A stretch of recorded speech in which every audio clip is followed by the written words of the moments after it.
каф е направен специално за Яни от град Плевен.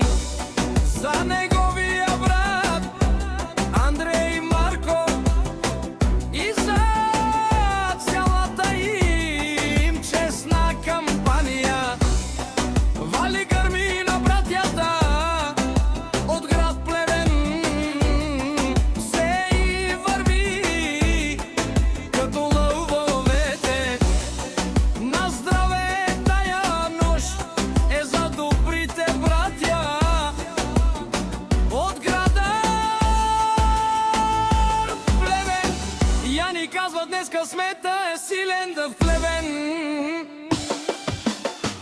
Само братя като нас са дело на съдбата. Хайде Яни патрона и за двама кандратя Маклевен.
Яни